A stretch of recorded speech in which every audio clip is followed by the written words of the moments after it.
This is Long Shots, VSiN's premier golf betting podcast. Here's Matt Brown, Wes Reynolds, and Kelley Bydlon.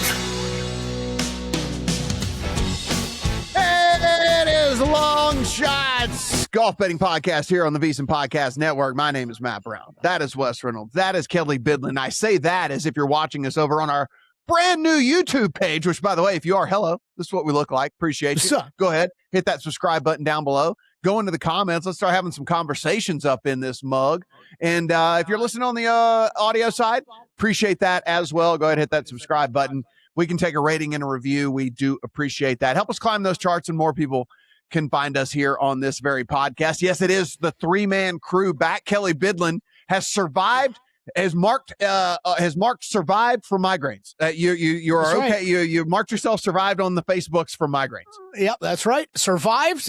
Questionable tag removed. Back on the pod. Let's go, boys. There it is. Ready to and feeling ready to rock win. and roll. Wes,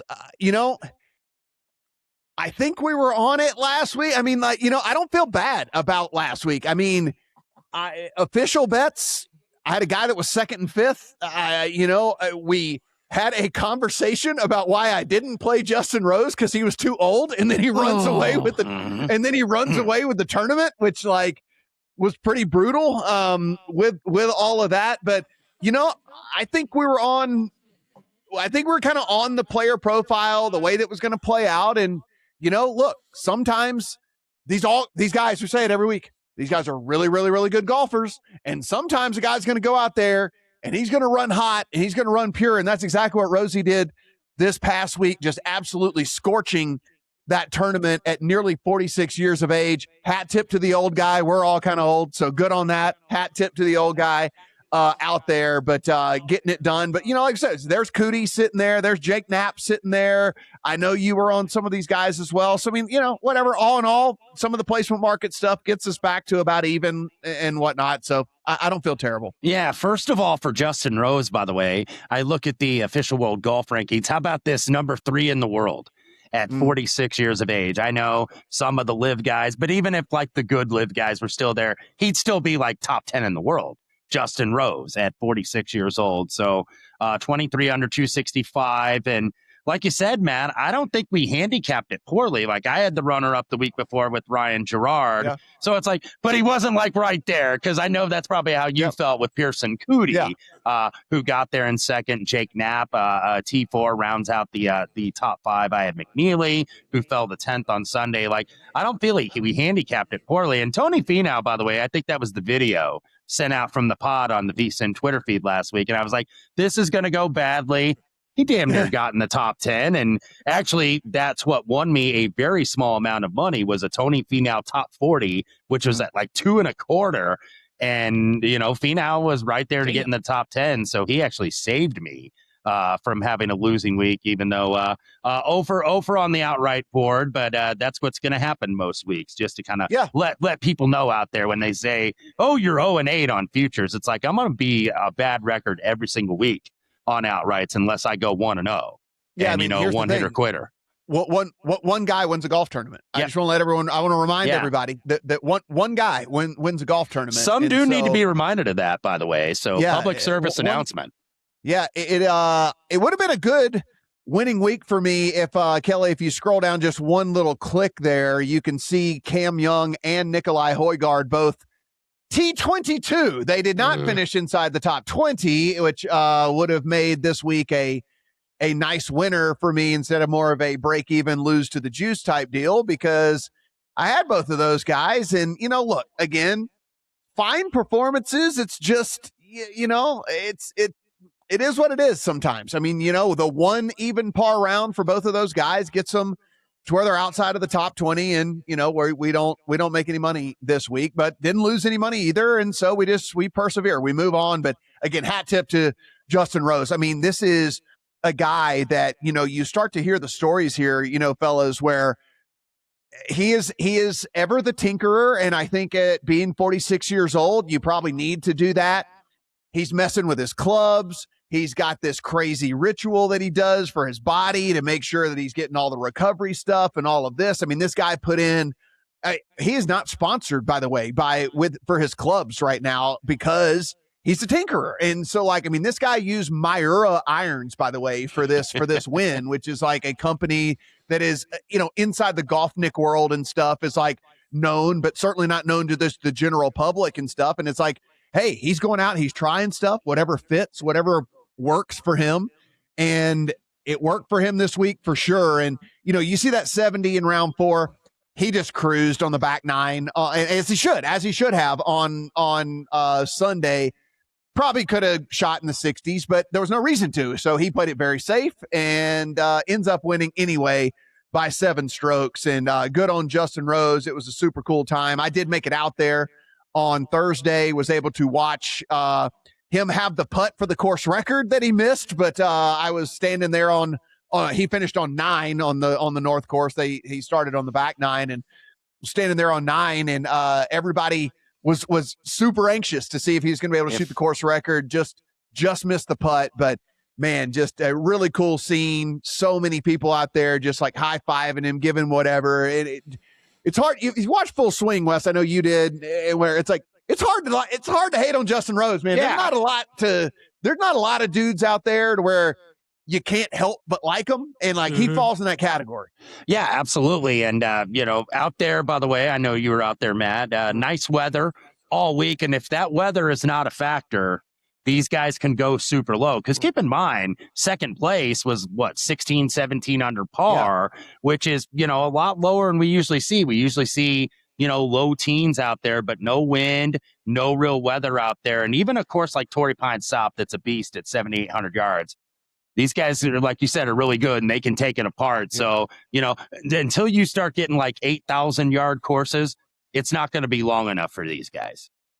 So we move on from California down to Scottsdale. This is a home game for a lot of guys. A lot of pro golfers live in Scottsdale. A lot of them play together down there in Scottsdale. There's going to be several guys in this field that are very familiar with this course, very familiar with the landscape, very familiar with the weather, and certainly will have a big rooting fan base as well down there in Scottsdale. As Kelley pulls open the odds board, you can see, no doubt about it, we know, it's a Scotty week, so Scotty Scheffler is going to be your betting favorite, and rightfully so. He is the best player in the world by a long shot right now. It's not even close as to how good Scotty Scheffler is, and so he finds himself kind of in that 225-ish range. I'm looking out in the market right now. You can find a 240 is the biggest price you can find on Scotty Scheffler at the biggest, at the global books out there, at the guys that are available. I mean, I shouldn't say global, nationwide books that are available out there. So you can find Scotty Scheffler about 240. Then it jumps all the way down to Xander, in that like 17, 18, 19, 20-ish range on Xander Schauffele. Cam Young kind of in the 20 to 24-ish range. Hideki in the 25 range. Siwoo is somewhere in that 25-ish range as well. And then we're getting into the 30s right off the bat. So, Kelley, if you look at this right off, you see Scotty Scheffler, he's teed it up once. He won the tournament. He is the best golfer in the world by a long shot. We don't even need to tell all of y'all who's number one in our models whenever we get to that. It's going to be Scotty Scheffler. It's going to be Scotty Scheffler by a long shot as well. And so really, let's just go ahead and kick off the conversation here before we even start talking about our picks and all of that, which is the discussion we are going to have every time that he tees it up outside of a major where the course is super, super difficult and the field is super, super deep is, do you play the non-Scotty markets? Do you play the Scotty winner without? And I'm not going to talk anybody off of doing that. I had a couple of my friends text me literally earlier today and say, I don't want to take on Scotty, and these numbers in the winner without market aren't that much worse. And I'm like, you know what, man? I'm not going to tell you that to not play that market, because there'd be nothing worse than looking up and your guy, like we're just saying basically from last week, let's just say that this was all reversed, and like you had a Pearson Cootie outright like I did, except that name up there wasn't Justin Rose. It was Scotty Scheffler that won by 7 strokes. You're going to feel stupid, right? I mean, it's like, so I'm not talking anybody off of that. I don't know what your opinion is on it. If you're betting this every single week, you're betting golf every week like we are, I might have different opinions on it. But if you are a sporadic golf bettor, yeah, man, like, or new to betting golf, sure. Just like take this problem out of the equation. I'm with you, Matt. It's fine. I think if you are like us and you're doing this every week, look, this is my personal opinion. Like you said before, this is, you guess what? It's your money. You spend it however you want. It's just tough when there's, a couple books, right, that are posting winner without, and it's, you're shopping around other places, and then you're finding maybe within that book the numbers are pretty fair. Let's say that. But then, you're finding an outright number that's 10 points more than what it was at MGM or Caesars, DraftKings, or wherever you're going to bet your winner without. That's where it gets difficult for me, Matt. I mean, I think we've established by now, if you've listened to this podcast for years, we're going to take our swings at Scotty, and we're going to take our L's sometimes. So yeah, that's kind of where I'm at. Talk to Rick Gaiman about this in December. You run the numbers, man. If you bet them every week, who would win you money over the past couple of years? Like, it's Scotty Scheffler and like Nick Taylor. So like, if you want to tell me you're betting Scotty Scheffler every single week, I can't tell you you're dumb. It's just, it's not something I'm going to do. I miss the good old days of being aboard Scotty Scheffler like 4 years ago here at Phoenix when he was 28-1. Yeah. And that was his first PGA Tour win, by the way. Had to sweat it out, of course, on Super Bowl Sunday. He was in a playoff with Patrick Cantlay. So, by the way, one service announcement that's not maybe betting related. If you're somewhere and you're betting this is probably going to go to a playoff more often than not. I think it's been, I want to get my number right here. I think it's like 15 9 of the last 19 years, scoring margin has been one stroke and included 8 playoffs. Yeah, I think it was 9 times the last 18 years. So you will get this cut in the Super Bowl because I remember that and sweating the Rams future when it was the Rams-Bengals Super Bowl 56. And, Scotty got home at Sahith Theegala. Maybe should have won the tournament, and then he found the water at 17. But 2-time winner here at Phoenix. So, man, I've been trying to beat the guy ever since I landed on the maiden win at 28-1. I've been trying to beat the guy, and I've been getting my butt kicked for the most part when I do try to beat him. So let's try again this week. Let's be stubborn. Yeah, I mean, so again, if you're out there, I always want someone to leave with a positive betting experience. And so if you're someone that would feel bad, so let me just take like Sam Burns, for example. I'm not betting Sam Burns this week, but let's just take Sam Burns. Like, I'm looking at FanDuel right now. He is 30-1 in the outright, and he's 25-1 in the without Scotty. If you think you would feel stupid if Sam Burns won the tournament and you only got 25-1 instead of 30-1, then by all means bet the 30-1 and whatever. But, again, we're talking 5 points here, and you're removing the greatest golfer. I mean, like, again, I know Tiger obviously is that guy right now. In 5 years, we might be having the conversation. We might be having a completely different conversation if this keeps up with what's going on with this guy right now. I mean, like it's not going to take 5 years. The depth of the field that he beats on a weekly basis, and I will say this: like, Tiger was a better player probably when you just look at the raw numbers, but Scotty teed it up against 4 or 5 guys every week. Like, that was it. There were literally only 4 or 5 guys that could ever compete with Tiger week in, week out. There are 30 guys that can compete with Scotty week in, week out, and he's still beating their ass. And like, it's just unbelievable. And so again, if you'd feel stupid that Sam Burns won and you only got 25-1 instead of 30, then by all means play the 30. Yeah. But I don't think there's that big of a difference basically at the end of the day. I think you're right, Matt. And let me better explain myself further, because this will show up in my bets this week as well. What I am choosing to do, what my strategy with a lot of these tournaments will be, has been in the past, but especially this week, right? We talked about Scheffler before the Amex, right? And this was one of the things we talked about with Scheffler that week was, look, man, like, you can play him. This really isn't like a Scheffler course, though, right? This is going to raise the floor of everybody that's playing in this event. This course, not so much, right? This is a Scotty Scheffler course. This is a course that is designed, that is perfect in his wheelhouse, that he can go out there and run up a big number. So I get the love this week. What I'm doing, though, is stake down on the ootrights. It's smaller outright bets for me. And you know what? We're far enough into the season. The placement bet started last week for me with a little bit more, oomph, and it's going to continue this week. There's some top 10s, top 20s, top 40s, and that's where transitioning to sinking way more of my money into those markets than betting into the outright.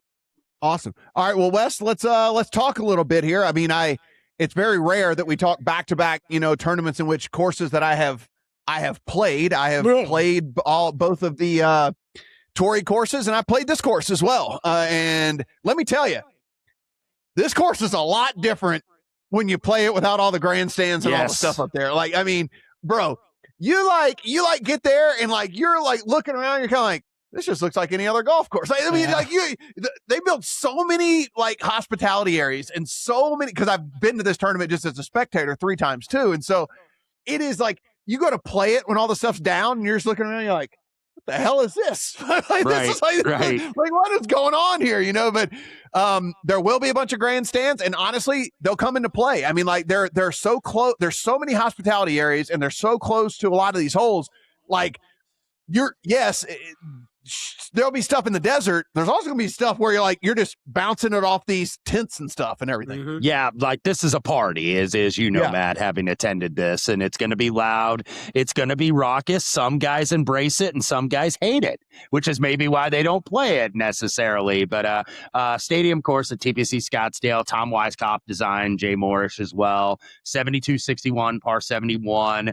Little bit above sea level, so the ball will travel a little bit further, but only around 2%. This, by the way, and we'll get to it when we get to like the modeling and the stat breakdown, driver heavy course. You're going to hit driver here just because of the way the course is laid out.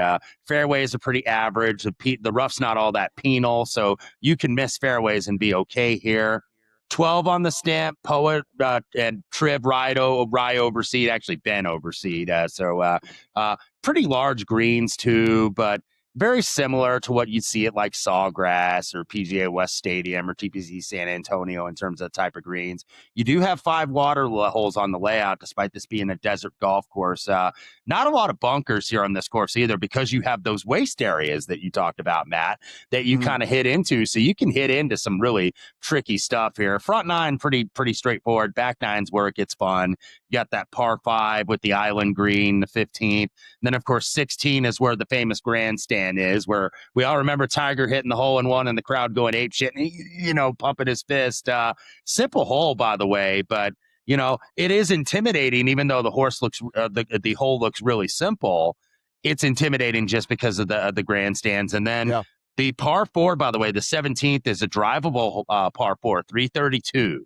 So, they're going to be egging you on and say, hey, go for it. But if you lay up, you could have an easy birdie opportunity here.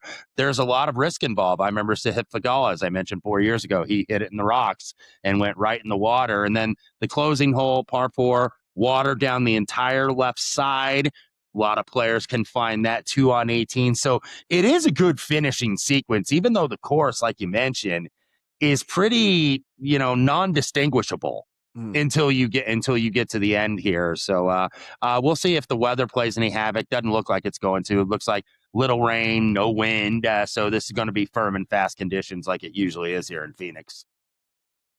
Kelley, as you were looking at the course just in general, anything stood out to you that you wanted to make sure that you were like, oh, you know what? I know I've modeled this a couple different times and know whatever, but like this is something about the course that stuck out to me that I want to make sure to kind of earmark this year. Yeah, I would say I was pretty quickly flying through this week. Kind of had some golfers in mind. Kind of thought that they would pop. They did. I was pretty quickly moving on to make bets. And you know what? I did. I kind of got stopped in my tracks, Matt. Did update kind of models from the past and stuff. It just breaking down some of the numbers more, man. This is, I think this tournament can be I don't want to say mischaracterized, but misidentified a little bit of just a heavy off the tee approach course. And it's, man, you look at some of the around the green numbers and scrambling and stuff that has really come into play way more than I would have guessed just until I kind of dug into stuff a little bit more this year. So, yeah, I don't know. I just kind of wanted to say that off the top. Yes, we're going to focus on ball strikers. Yes, I'm focusing a little less on putter this week than I normally do. But this is, I think it's the true test throughout the bag. And I think kind of one of the first ones that we're seeing this year. So I had to update models a little bit, nothing huge changing, but just wanted to say that because I think there's probably a lot of content people are listening to this week where it's like, drivers and approach and we're good. Yeah. I think there's also like golf snobs out there, like always shit on like these PGA courses and stuff and whatever. And so, I mean, TPC courses. Yep. And like, this is a pretty cool course, man. I mean, like if you get out there, like it's pretty cool. There's water, there's challenges, there's different things, like whatever. Like I don't know, man. I get it. Like you belong to a fancy country club and you get, I understand. I get all that. You've played, a million fantastic course. Cool. But I mean, this course is not a complete dud. And again, I think it gets kind of a bad rap when it comes to all that, but it's a pretty cool course. And there's certainly some tests here for these guys, even if we do see some of these dudes go low. There are dangers, there are hazards, there are things out there that we will. And there's so much history here too. Yeah. Like, this is a historical event. You've had a lot of great players win here over the years, Jack and Johnny Miller and Phil, Scotty Scheffler. You've had a lot of really good players win here. It's been organized by the same organizing charity, because all these events have some kind of charitable beneficiary, the Thunderbirds. And they've been doing this since 1973, where it's been held opposite the weekend of the Super Bowl. So there's a lot of history to this event. Even though this is not a signature event, you got 11 of the top 20 in the world rankings here. So despite the fact that Scotty is a massive favorite, and I think like plus 240 as we record here, you got a good group of players here, and you usually do here in Phoenix. No, absolutely. And just just to bring up kind of past results, like, okay, it's been past 2 years, Thomas Dietrich and Nick Taylor, right? Sure. Not the biggest names, not the biggest stars on the PGA Tour, but you're talking Scotty Scheffler, Brooks Koepka, Webb Simpson, Ricky Fowler, Gary Woodland, Hideki. I mean, that is major winner, major winner. Skip over Ricky Fowler, whatever. Still a big name. That's a lot of majors in also not into the 20s, right? These are in the teens. This course usually plays a little bit tougher than, mid 20s. So it just, it usually is a class name that wins here. And like you mentioned, you mentioned Ricky or whatever, and but Ricky plays awesome here. Ricky plays great here. And obviously it kind of fits his personality. One with the fans, they go nuts for him. They love him.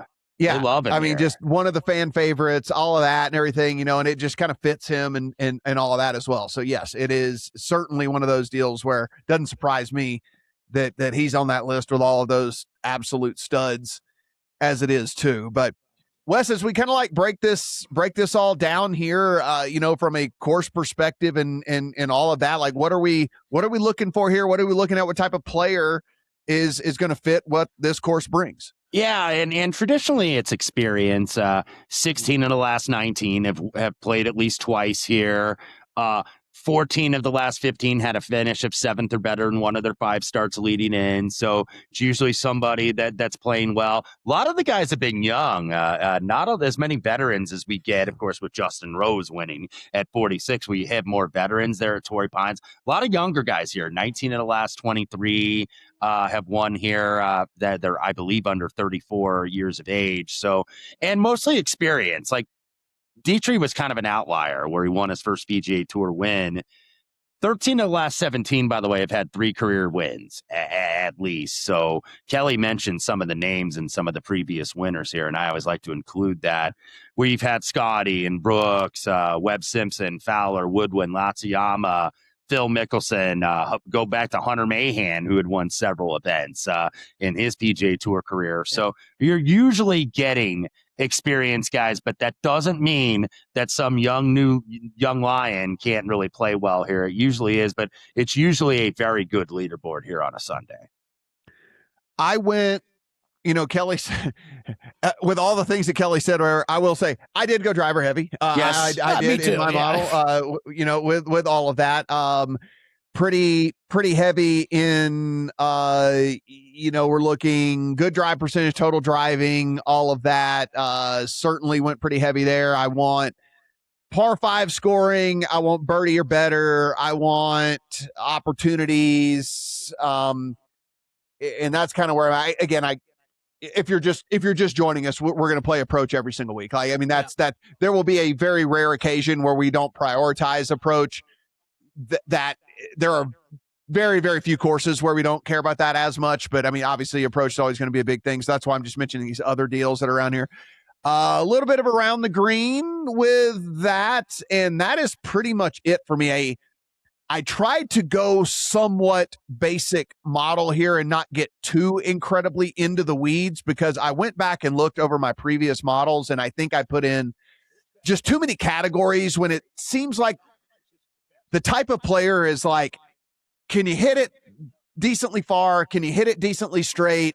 Are you hitting the greens, and are you giving yourself a chance to score? Like, it seems like the type of guy that continues to finish inside the top 10 here. And so I dumbed it down a little bit this year comparatively the last couple of years. Not saying that's the right way to go. That's just the way that I decided to go. Yeah, tinkering with stuff.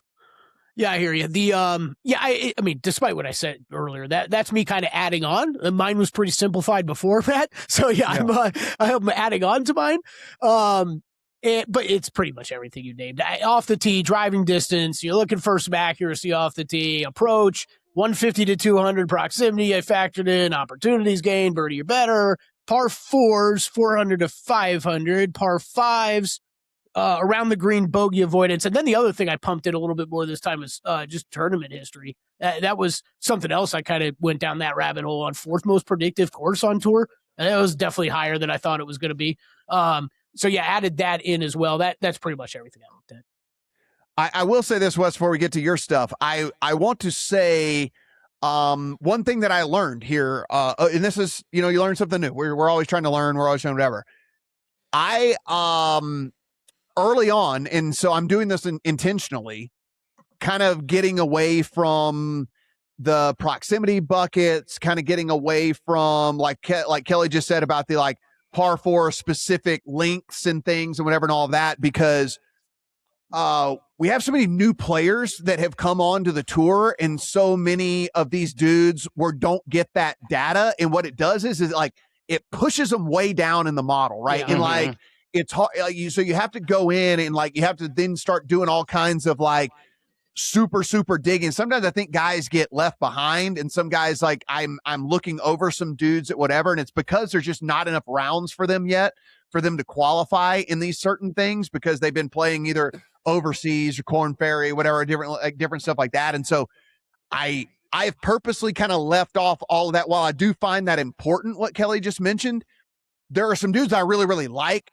Pearson Coody, for example, I bet twice already this week. Some of these other dudes that are kind of like up and coming, kind of hot dudes that just don't have enough qualifying rounds. Yeah. And it buries them in the model, right? Well, and so that's kind of why I'm not doing that currently. I will do that once we get like another 4 or 5 tournaments into the season, because then they'll have enough rounds to where they can like qualify for all that stuff. But I did want to just mention that it's not that I don't find those stats important that Kelley just mentioned. It's like, I think my model kind of gets wonky whenever I put those in there. And it's all.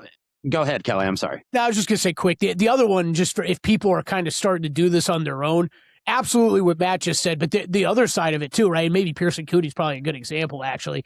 Small sample size is small sample size, right? Some of these guys could play really well on those types of holes for a few tournaments and rocket up your model when that's not truly representative of how good they are. Yeah. And you've got to also look at the fact that what time frame are you using? Obviously, we have not a lot of data. Like there were a couple categories I said, here's what they're doing this season. But yeah, I also included last season a little bit, because if you look at like something I included, which was birdie or better percentage, the leading guy in the field this week is Garrick Higo, birdie or better, 27.89%. But if you look at like this year, Scotty Scheffler's played one event and he was birdie or better 44.4% at the American Express. And so you will get these shorter numbers like bogey avoidance percentage, like Ricky Fowler leads this year 4.17%. But what led the whole season last year was Scotty Scheffler at 10.5%. So keep that in mind. Maybe some easier courses, because when you get the whole year, then obviously you get the major championship data, or you get the harder courses, Muirfield Village, or where the scoring's a little bit lower at your signature events. And then also your time frame. Look at last 50 rounds, which is what I use for a couple things.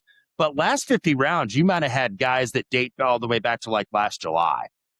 where it's taking them to get 50 rounds. And then some dudes played a lot in the fall or over on the DP World Tour, so they have a lot more rounds. So you put it in context. Context, I think, tells you everything. But in terms of the categories, approach, stroke teeing off the tee, some total driving as well, birdie or better, bogey avoidance. Par fours, 450 to 500. 5 of them are in that length, and then 2 others are just shorter at 442. And then I also did some scrambling. And for putting, I used a little putting, but this is like a spike putt week is what it's going to take to win this thing. It usually does. I didn't go because the surface is a little bit weird because it's POA with some bent, it's POA overseed. So I didn't really go because sometimes I like to go, okay, who's good on Bermuda? Who's good on bent grass? Who's good on the Paspalum or whatever it is?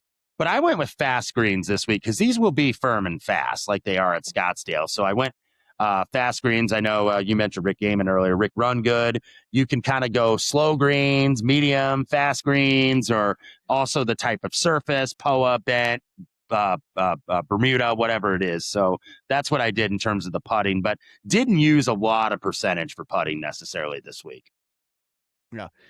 All right, Kelley Bydlon, since you were not around last week, we will give you the honors here of going in and you have put in the data. You have weighted it towards what you want. We're still early in the season, so we'll say this for our new listeners and viewers and whatnot. We don't build our own models. We do lean on the expertise of other people.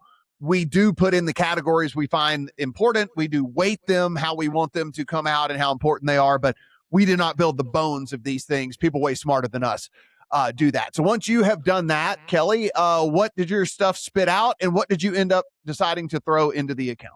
Yeah, so just first of all, just kind of what the model spat out. Like you said, Matt, Scotty Scheffler, number one, big surprise, big drop down to number two. That's where Cameron Young comes in, and then it's a big drop down again to the rest of the field. So just worth noting. It's early in the season, but worth noting. Obviously, as we talked about, we're pulling some of these stats and data from, and mainly what I relied on was last 36 rounds. Cam Young has not played 36 rounds this season, so some of that is pulling back to the fall. This is a good conversation, all coming full circle. I like it. But I am on Cam this week. I wanted to give him, I got close to betting him last week. I stayed away. I always want these guys to get one tournament under their legs first, get a chance to see what they look like before I go in. So did play Cam outright this week, 26-1. I think anything in that above 20-1 is good on him, though. And then also played a top 10 on Cameron Young. He is, let's see, finished T22 last week, gained on approach and off the tee, small loss on the short game stuff last week. Finishes T22 there. Just last 36 rounds of this field, 7th off the tee, 16th on approach, 12th with the putter, 17th birdie or better. He really checks all the boxes this week. T12 and T8 the last 2 years here. Cameron Young outright in top 10 for me. And then returning to a couple guys that I bet last week, and Wes, I know you were on McNeely as well. I'm going right back to him. I think Maverick McNeely is going to be a pretty frequent bet for me early in the season, at least while we're still on the West Coast. This is a guy, I don't think I've been high on Maverick McNeely at any point in his career. We talked a little bit about this on the pod last year, though, where he was just making improvements with that driver, consistently over the past year or two, and has gotten that ball speed up there with a lot of these guys. The distance is up there. He's kind of in that top 30-40 range now with guys in a tournament like this. He's 30th, I think, with driving distance. Look, I think he's got enough distance with the driver now. And he's putting it all together with the in his bag. 10th at the Farmers last week, T24 at the Sony Open. So he was kind of a guy I had circled heading into the year, and he started off hot. So there's a couple guys I'm going back to this week that are basically that same story. 19th off the tee, 19th approach, 6th with the putter. Checks all boxes, off the tee, approach, putting that I'm really focusing on. T9 and T6 here the last 2 years. Played him last week. I think if you played him last week, you probably liked what you got out of him. I'm going right back to McNeely this week. Outright 37-1. Played a top 10 on him as well at plus 275. Last outright for me is Chris Gotterup. I played him last week. I'm going right back to him. Look, guy that won just a few tournaments ago over at the Sony. He's playing courses now. I think they're better designed for his game. Look, the approach will be challenged. He's a guy that's going to have to improve it, as we go along here with that part of his game. But man, I think this is a sneaky good player who, kind of got shut out of the Ryder Cup. And man, he's already come back this year and picked up one win already. I don't want to kind of miss out here on Gotterup while he's playing well. So 40-1 on the outright. One of the biggest hitters that's going to be out there this week, quality putter. 40-1 on the outright, and then I played a top 10 and top 20 with him. And then quickly I'll go through my others here. Two guys I'm going right back to last week. I think all three of us had different pieces of them. Jake Knapp and Pearson Coody right back into the top 20s with them. Both those guys have played incredible so far this season. Coody, it's T2, T18, T13 in his 3 starts. Jake Knapp, T5 at the Farmers, T11 at the Sony. Right back to both those guys on top 20s this week. And then another podcast favorite, Daniel Berger, top 40, minus 135. And anything else I add, I will throw on VSiN.com. I was doing stuff earlier today with some other shows. All the Vegas shops didn't even have everything posted yet by the time I made bets. Yeah, no, I mean, I think you and I will definitely match on some of those guys. So we'll talk about that here in just a second. Wes, what did you end up on when it was all said and done? Well, I kind of did a little combo platter this week. I went with a couple guys that make sense based on recent form and or course form, and then I went speculative on a couple guys, just playing prices. I started, and I'm with Kelley on one, Maverick McNeely, who you can get in the mid-30s now. Well. Okay, are we getting it ready? Well. Yeah, I was like, what do we do again? We haven't had a pod play in a while. Okay. T6, T9 last 2 years here. And I didn't use proximity, but there are some things I don't use that I'll look at in context. He was second, I think, in proximity from 150 to 175. And that's going to be a big range this week on these kind of medium length type par fours. So Matt McNeely was a guy that I felt he's going to keep playing well, and he just made a lot of sense. And I thought maybe was just a tad too high considering the other folks in the field, where I thought maybe he'd get a little bit more respect, like 25, 28. And the fact you get him 35-ish on average and even a little bit higher at a couple places like Circa here in town, I'm willing to go aboard. He was T2 at one point, by the way, in the final round. There we go. There it is. He was T2 at one point in the final round. I also well too. So I'll spill the beans on mine, and it was, everything that both of you have just said. I can go into the fact that he lights up my model in just about every single thing that we're looking for this week. And hell, let's just ride the heater, right? I mean, some of these dudes without long-term, we've seen this with Mav, obviously, we've seen him play good and then he'll play bad and play good. Until I see long-term sustained great play from him, then I'm going to ride the heater, right? And so I don't want to wait too late until he's not playing as good or something. So same deal with me. Did the old Mav McNeely. So now we're going to go to the opposite on a guy that's not on a heater. This is one of my speculative plays this week. And it's a guy that has not won since October 2023, even though he's the low scorer at the Tour Championship in 2024. The win equity's been low, but Colin Morikawa, who I saw at 53 to 1 at Circa this week. I'm like, Colin Morikawa? Really? I know he doesn't win as much as he should, but 50 plus to 1 in this field when he's still one of the best iron players in the world. Third on approach, by the way, last season. He played once this year. He did miss the cut at the Sony, but he's got pretty good record in desert golf. He's won in Dubai. He's won the Barracuda. Obviously resides here in Vegas. Lost in the playoff at the Summit Club out there when we were out there watching him against Rory down the stretch. TPC Scottsdale, it shouldn't be a bad course for him. He doesn't even have a lot of history here. He's been an infrequent visitor, but Colin Morikawa, I just played.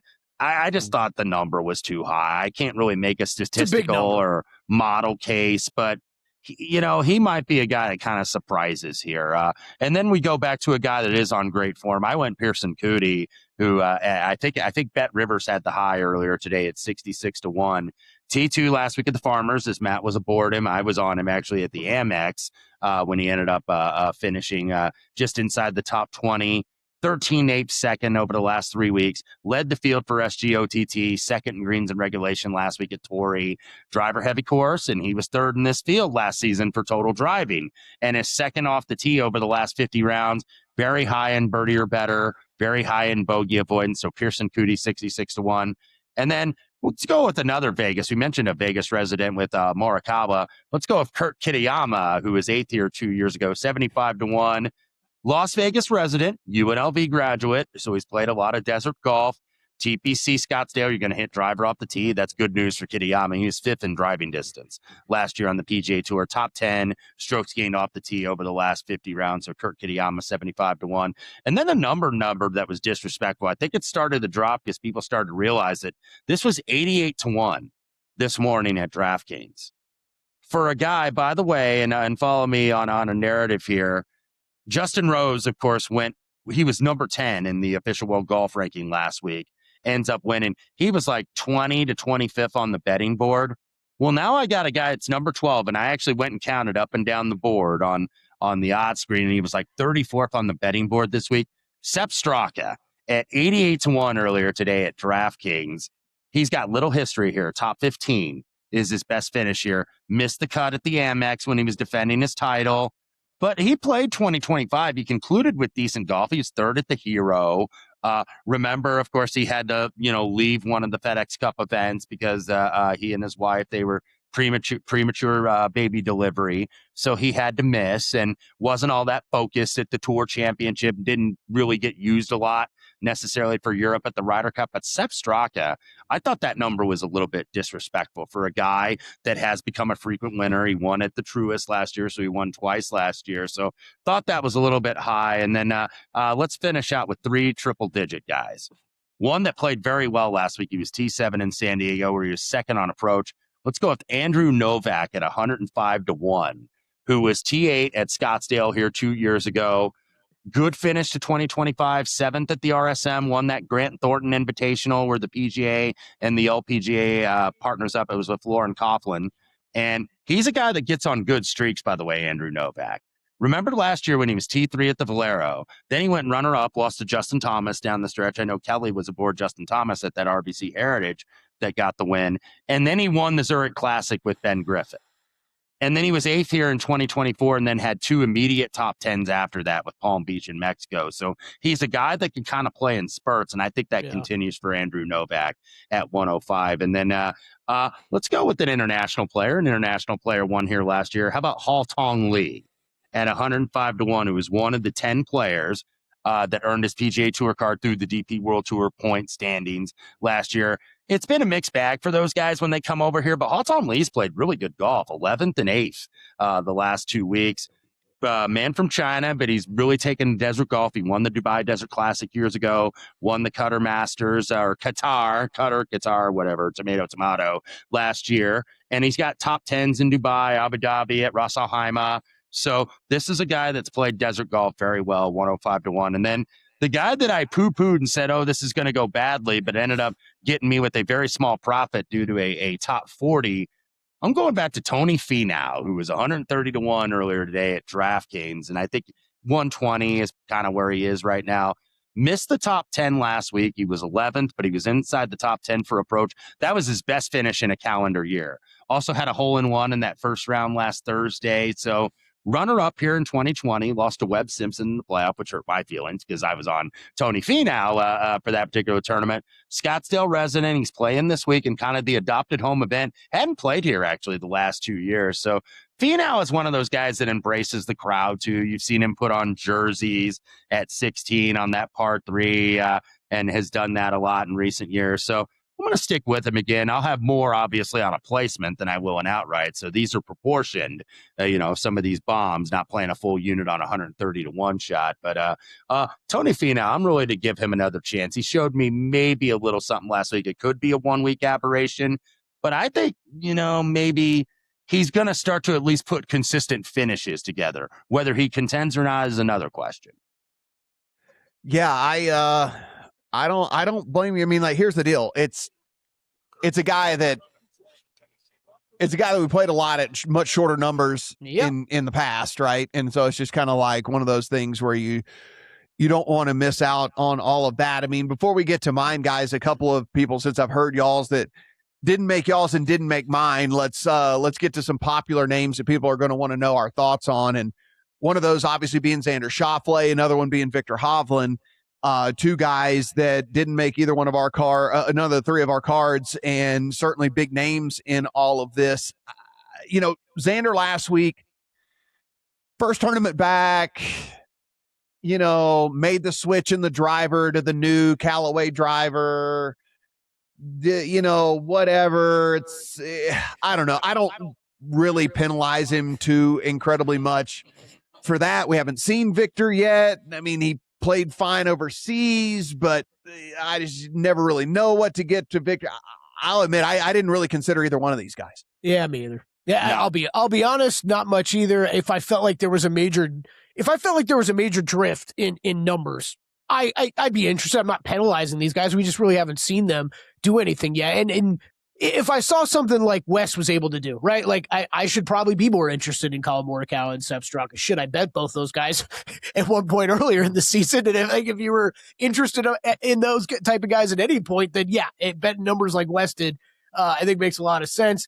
Out of sight, out of mind, though, Matt. Neither one I really considered too much. Wes, what about you? Did either one of those even cross your mind? Not those two in particular. I mean, I think they both had solid finishes here in the past, so they could play well on any week. They're all talented players. But in terms of my honorable mentions that I will go with, guys that modeled high that I didn't play, one that we mentioned earlier is former winner here. Actually, Ricky Fowler modeled okay for me here. And I did consider playing him this week because he kept popping. I kept seeing him. He was one. Keith Mitchell was another guy that was a last-minute leave-off for me. Alex Smalley. Alex Smalley always does because his approach numbers are always good. Yeah. Maybe that's a little bit of a bias. Ben Griffin of kind of the shorter price guys that have been winning frequently lately. He was up there a little bit. Harry Hall, but that was mainly for a lot of the around the green stuff and a lot of the putting, as it usually is. He's tremendous at that. Kelley played one. Chris Gotterup. So those are kind of some honorable mentions for me. Christian Bezuidenhout actually as well, but every time I bet that guy, he never contends. So this is the week. Watch him be on the first page of the leaderboard on Sunday. But every time I bet that guy, it's like, man, he just pops everywhere, and then he ends up like T36. Yeah, so for me, now I've got a little bit of data. I've got a little bit of feeling here. I got whatever. So I'm okay with heading into some of the markets outside of just outright. From the outright perspective, like we said, Matt McNeely started the card for me. Wes, I also ended up on Kurt Kitayama. Kitayama for me was no lower than 5th. In every version of every model that I ran. I'm like, are you freaking kidding me? But no lower than 5th in every single version of all of that. And so again, if we're kind of going to focus on dudes that are good off the tee, dudes that are pretty long, dudes that score well on par fives and give themselves opportunities, like Kurt Kitayama is going to be inside the top 20 in nearly every single one of those categories. And if he was higher in bogey avoidance, he probably would have been 3rd in every single model. The problem is just kind of middle of the field here when it comes to that statistic. But everything else, Kitayama really, really good. And so I'm probably let me preface this. Scotty's going to win the tournament. So let me preface this. Scotty's going to win the tournament. So I am playing these in just the hopes that Scotty falters a little bit, but I'm going to try to find ways to play these dudes in other head-to-heads, 3 balls, whatever it might be, play some more. I'm going to try to find a way to make money off of these guys that I think can play well here, but just might get overmatched by Scotty when he just completely takes over. So did play an outright on him. I played an outright on Sahith. So this is a guy that 2 years ago, obviously we bet a ton, was on the up and up, all the Golfnik guys who knew him coming up through college and all stuff like that were like, this dude's going to be the next big thing. He is amazing, yada, yada, yada. And then he kind of had a down year last year, but he's really gotten it back together so far on the short season. And I'm really just trying to get out ahead of this, right? Because if he did find it and he's living up to that potential that all these guys thought that he was going to be able to have, then we're not going to get numbers at this, for him this long anymore, anytime soon, outside of, obviously the major or something, but in tournaments like this, we're not going to get those type of numbers. So trying to get ahead of Sahith a little bit. Yeah. His 2 finishes this year already, Matt, better than anything he did last season. Yeah. Yeah. So again, trying to get ahead of maybe an arc here for him, kind of coming back around, finding something here in the offseason. And honestly, the last one for me, and this is strictly a model play, and he's done absolutely nothing to deserve me betting him, but he showed up in the model pretty high. I dig in, whatever. It's a 200-1 shot on Michael Brennan. I mean, like, he's inside the top 12 in one of the versions. This one right here, he's 15th. This one right here, he's 9th because I think I increased, I think I put like ball speed or something in there. He like crushes it off the tee. The guy's like got insane freaking ball speed and stuff and things like that. So again, he's been ass like this year so far, but got disqualified this past week. If y'all are like, so this is how stupid golf is, guys. So he has a green book, right? I saw this story. Yeah. you can go in and you can be like, oh, the green breaks this way and whatever. And you can draw the little arrows and all the things and all that, like which way the green breaks. If you're doing it from your memory, but if someone else tells you about it and you put it in there, then that is illegal. And so he turned himself in and he got disqualified from the tournament because it wasn't from his memory that the green was where the greens break and the different things and all of stuff like that. So anyway, got disqualified last week because of all of that, but he's 200-1. His game is there. He's just is so incredibly inconsistent. Like if he ever has a spike week, he's probably going to contend, but you know, he's your classic dude that, like I said, if your outright bet on him is $25, put in $5 bets. And then if he happens to contend, then you can just cash out one of them. You'll make a ton of money. He's 200-1. So you'll make a lot of money off him. You let the other 20 ride, but you'll at least make all your money back on him, like off of the one little bet or whatever and stuff like that. So just, go in that direction with him. I played Cam Young top 20. I played Siwoo top 20. I played Pearson Coody top 20. Those are all plus money on all of those guys. So I played all three of those top 20. I was probably a week too early on Cam Young last week, but didn't play badly.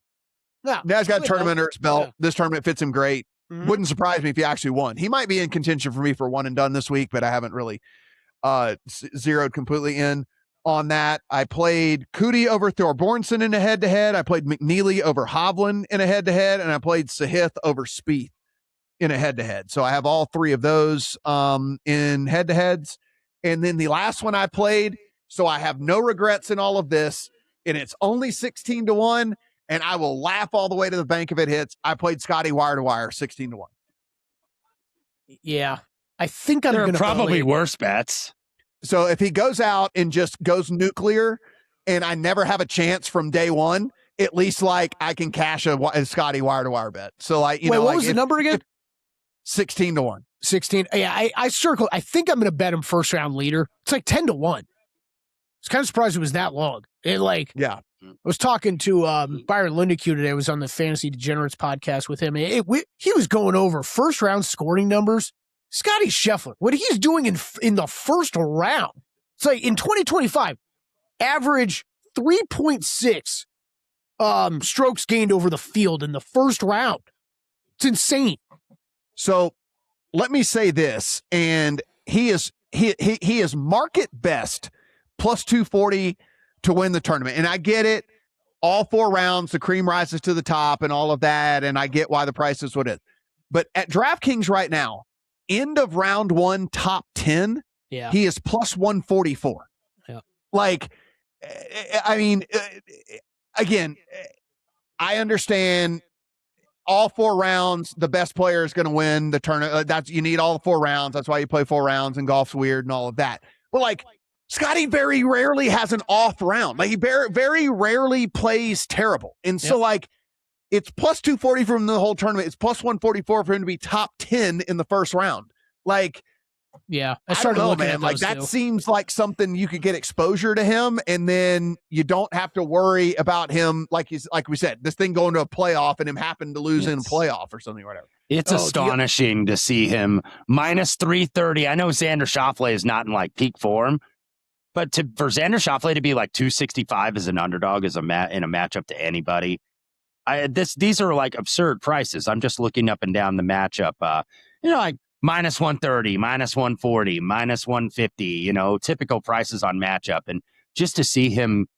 I know he's only got to beat one player, but to be laying like 330 to 350 in a matchup is obscene. So that's how good the guy is. Yeah. The other one I wanted to bring up before I forgot, for any of those of you out there that are listening or watching with DraftKings access, Matt, I'm not sure if you caught this too, but they've started posting first round leader markets without Scheffler. Take a very close look at these numbers, because there is, let's see, we'll just use Xander Schauffele, 32-1 in the regular first round leader market. Guess what? He's 32-1 in the one without Scheffler. So I think the smartest thing I'm ever going to say on this podcast is, if you can play the same number in a market without Scotty Scheffler as compared to a market with Scotty Scheffler, I'm going to go with the one without.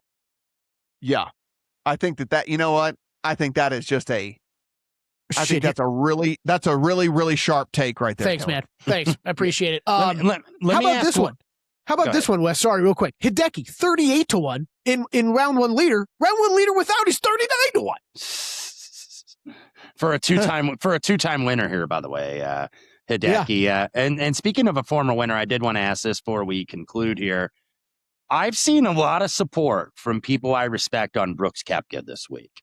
And he actually hit the ball very solid, made the cut last week, but I think was ranked dead last in putting.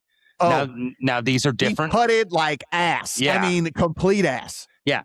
Those are the bumpy POAs, and this is a little bit of the overseed. So you would think he'd be a little bit better, but I saw a lot of people supporting him. Like he's matched up in most markets. Obviously, different books have different matchups, but he's matched up against Daniel Berger, and like Daniel Berger has been getting hammered in the matchup market against Brooks. So with Brooks, I'm going to have to wait and see a little bit. I'm not fading him. I'm kind of like avoiding it. I'm not touching him right now, because I wouldn't be shocked if he played well, because he's won here before and he's contended another time as well. But man, that putting, and that putting struggled on Live too, by the way. So this isn't just like a 1 week thing. So I got to wait to see more, but a lot of people I respect supported him this week. So I'll put it this way. When you build a model over at Data Golf, it will calculate what then your odds are on a player. So the market high on Brooks right now is 45-1. And with the stuff that I found important and that I liked and things and whatever, he is 165-1 according to my odds. So like, if that says anything, about what I think about him in this or whatever, it's damn near 4 times the odds of what he's going off at. Yeah, Wes, I'm going to say I'm completely with you. Simpatico with you, buddy. I'm going to wait and see. I heard a couple people mention his name this week too that I was a little surprised by. Look, do I think there's a better chance that he finds success here than Torrey Pines? Yeah, I do. Despite what I saw last week, just the success at this golf course, I think the green set up a little better for him as well. So yeah, I won't be shocked if he plays well, but I'm completely fine losing out to Brooks Koepka. Yeah. If I lose to Brooks Koepka, then whatever, so be it. I'm not like, especially at 45-1. Like, you can get Pearson Coody at 70-1 right now at FanDuel. Pearson Coody is playing exponentially better golf than Brooks Koepka. And like, you can literally get, like, his win equity is so much higher than Brooks's is right now. And you're getting way better odds on him than you are like whatever. So again, it's just, to me, the odds don't matter. It's Super Bowl week, so let's just make a football comparison. There are several guys, by the way, you mentioned that it's like Colin Morikawa shouldn't be longer than Brooks Koepka, and neither should Corey Connors. Neither should Pearson Coody. Neither maybe really should. You can argue Jordan Spieth, perhaps. I've seen some people support him, but he's like the same odds as JJ Spawn and some of these Brooks Koepkas. And, by the way, the U.S. Open champion, JJ Spawn, who's continued to play well, even though I know he missed the cut last week. And that's one thing, too, about, like, missing cuts. Because sometimes, I'll fall habit to this. I'll get in that form line. It's like, okay, how's the guy doing the last 6 weeks, last 12 weeks? Justin Rose, by the way, missed the cut at the Amex. So, don't be afraid to play a guy that missed the cut like the week before. You always like that consistent form like we get with somebody like a Pearson Coody coming in. But if you got a guy that missed the cut last week, especially early in the season when we don't have a lot of tournaments and we don't have a lot of data, these numbers will drift way too high on some of these guys. Matt, finish the comp. You guys, what's that, Kelley? Finish the comp. Where were you going with? Like an NFL player?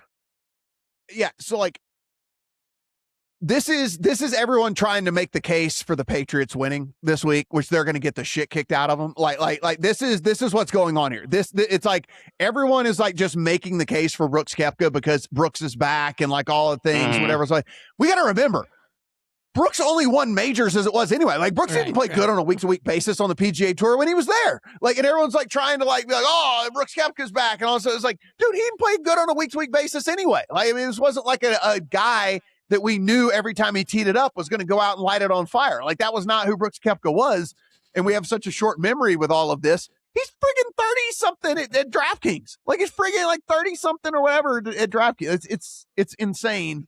So, no, that's not going to happen. A couple guys for me that I'll either have like Pick'em or DFS or some sort of other because like they were so close. I just can't get it to an hour. Like I said, I'm playing the vibes on Ricky Fowler. I'll have some sort of Ricky Fowler in some way, shape, or form. I'm glad Matt McCarty is a guy that I actually might end up getting to in an outright perspective if I can find the right number or whatever. Model really, really liked him. A lot of stuff with him. And Wes, I know I was on him last week, but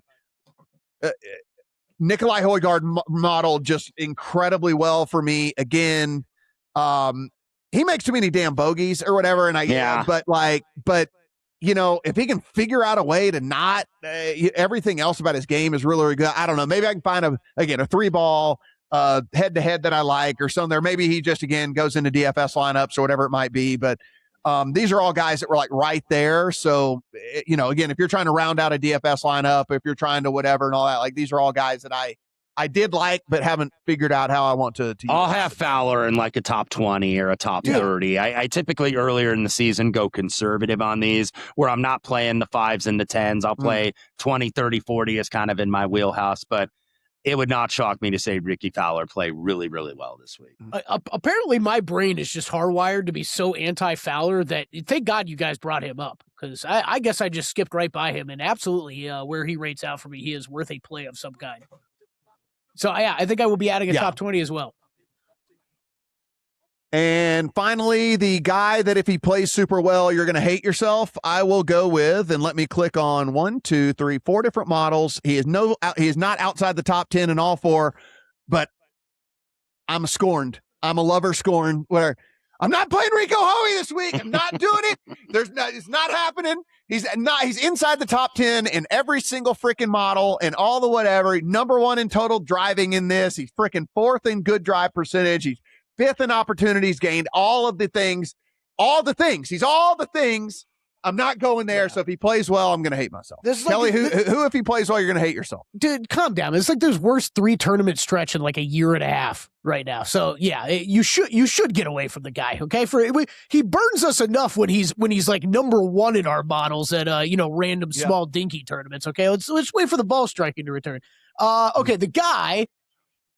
This one I got really close to doing something with this guy. I didn't. It will hurt if he ends up winning this thing is Hideki. Okay. Yeah, he rated out very highly for me, and just especially when you just always get stumped by a guy like that, right? When you're factoring in so much off the tee. I'm even looking at putting stats this week, and he's still rating out high for me. It's just that one caught my attention. There's some other guys. Wes named a lot of Merler that did kind of pop high that I didn't really consider much, and I'm not betting against either. Like Hovland, Sam Burns, Ben Griffin, those type of guys. Siwoo and Hideki were my last 2 leave-offs. I just can't. Like I can't get there on this Siwoo number, but look, I bet a lot of these guys. Like in my opinion, there's way worse things you can do at the beginning of a golf season than playing guys that are hot straight out of the gate at multiple tournaments. And Siwoo's as hot as anybody out there right now. So I got really close to doing a top 20 or something with him, but I'm going to stay away, I think. Wes, who is your going to hate yourself guy? Yeah, my 2 actually. 1 is Sam Burns because I'm always worried about that spike putting week. Yeah. And nobody can have him like Sam Burns. I think he's one of the best pure putters on the PGA Tour on any surface, too. It's not just, he's called Bermuda Burns, right? But yet his Bendcraft numbers are terrific. So, you never know. And then I've been trying to time this guy, Matt. We've talked about it. He's going to win at some point this year on the tour and get that first win. Michael Chorbjornsson. Yeah. I'm like, man, because I feel this guy's got the goods and this guy's got the talent. But what he may need to do this year is get close in a competitive event, not one of the alternate events like Puerto Rico or the Corrales Punta Cana or something against a really strong field and get close and fall short. And he's going to learn from that, and then he's going to win. But his talent is there. Like, I've seen him as high as 66-1. He was somebody that's always going to model because I think he's had consistent form. But Chorbjornsson for me. If you're playing DFS as well, one other guy, he's team no putt, but like he can have a spike week like he did last week at the Farmers. Like Ryu Hisatsune, he's team no putt, he can't putt at all. But like he just had a spike week. He gained 4 strokes putting. He usually loses, and like that's why he doesn't ever finish high. But like he's only 6,900, and so maybe he figured something out. Like if you wanted to, again, you're kind of rounding out a DFS lineup. He's sub 7,000, which makes it easy to get Scotty into a lineup. And like, you're going to want to make Scotty in your line. You're going to want to have Scotty in your lineup. So he's another guy that I think is kind of out there. But as Kelley mentioned, any additional plays that we make will be over at VSiN.com. So you can go in, be sure and hit up that picks page. We're running a special right now for the Superb Owl 60, where you're going to get $60 off of a year subscription. So go in and take advantage of that offer that we've got going on right now. So you can get all of our picks over the entire course of the season. Wes's write-ups as well, part of that VSiN Pro. And then everything that's going on in the sports world, you can get over there at VSiN.com. Hey, Matt, real quick. As well. You like Maverick McNeely for first round leader? Just say yes. Sure, let's do it. Sure. All right, so you can bet up 43-1 in the round 1 leader market, or you can bet up 45-1 in the one without Scotty Scheffler. Which one are you going to do? The one without Scotty. Yeah, you should do that. Just do that. Someone just go nuke DraftKings. Like, just go bet the shit out of these. It's so absurd.